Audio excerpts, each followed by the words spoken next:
Hello everyone, welcome to my channel इसम की भोजपुरी कहानी।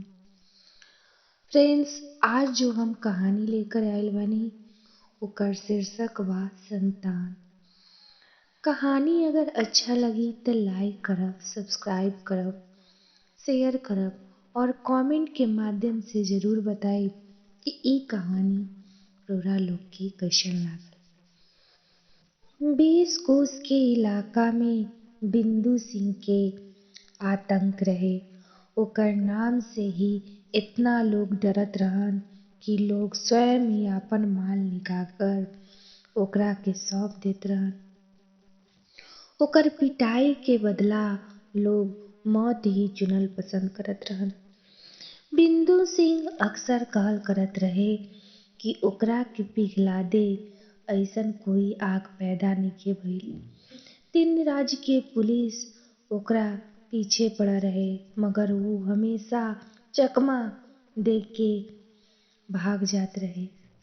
पिछले डाक में ऊ एक लड़की रजनी के उठा लेलस। रजनी के बाप कुछ दिन पहले ही मर गई रहन। आस-पास के लोग के नजर ओकरा पर लागल रहत रहे, लेकिन जब बिंदु सिंह ओकरा के उठैलस त ओकर विरोध कोई ना कर पैलस। बिहार में ही बिंदु रजनी से शादी कर लेलस। जब रजनी गर्भ से रहे तब ऊ ओकरा के आपन गांव में छोड़ आइल। ओइजा बड़ा सा मकान में लोग डर से भेंट लेके आवत रहन। जमुनिया ताई रजनी के बड़ा ख्याल रखत रही। तय समय में रजनी के दर्द शुरू भइल त केहू बिहड़ में भी ई सूचना दे देलस।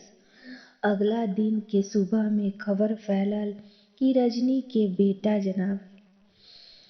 बिंदु सिंह भी आपन घरे आ पहुंचल त रजनी बेसुध रहे और बच्चा नदारत रहे।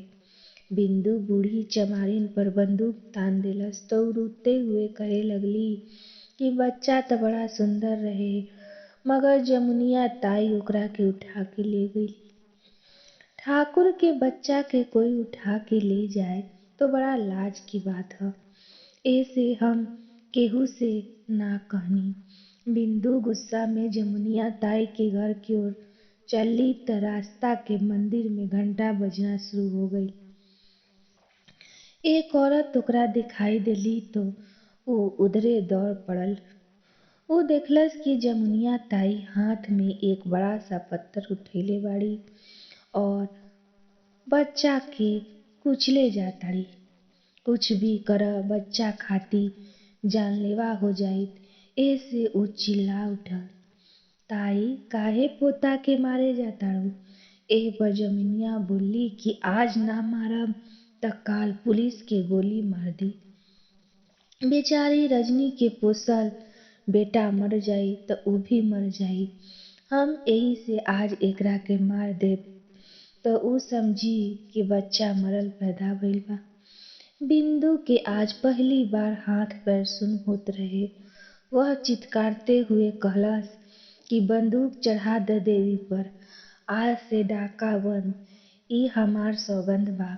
जमुनिया ताई तब बेटा के बिंदु के हाथ में दे देली और बिंदु लबकते हुए नन्ही से जान के लेके रजनी के पास जा पहुंचल। रजनी बिंदु के देख के मुस्कुराए लगली। तब बिंदु पूछ पड़ल कि काहे मुस्कुराताड़ू? रजनी बोललस कि पिघलल ठाकुर के देख के। बिंदु भी मुस्कुराते हुए बोल उठल कि हमरा का पता रहे कि स्वयं पिघलावे वाला आग हम ही पैदा करब। बिंदु सिंह के डकैती छोड़ देवे से गिरह के लोग भी खेती बाड़ी में लाग गईल। बिंदु के चेहरा से कोई पहचानत ही ना रहे और गांव के लोग भी डाकू के सही राह पर आवे से खुश रहे। धीरे धीरे बिंदु सिंह के नाम के लोग भूलते हुए और सरकारी महकमे से भी बिंदु सिंह के नाम गायब हो गईल। घटना के 5 साल बीत गईल और बिंदु के बेटा आज पहली बार स्कूल जाए के रहे। स्कूल जाए के समय ऊ रोवत रहे। बेटा के रोवल सुन बिंदु रजनी से बोल उठल कि बेटा स्कूल ना जाई। त रजनी बिंदु के छिड़कते हुए कहली कि तू कब से लोग के रोवे के फर्क तारा पर पड़े लागल। बिंदु अतीत में घूम गई कि वो कहत रहे कि कोई आग पैदा नइखे भइल जो बिंदु के पिघला सके, और बुढ़िया निडर होके कहत रहे कि बेटा संतान होखे द फिर कहिया। दोस्तों, ये कहानी रउरा लोग के कैसन लागल कमेंट के माध्यम से जरूर बताई। धन्यवाद।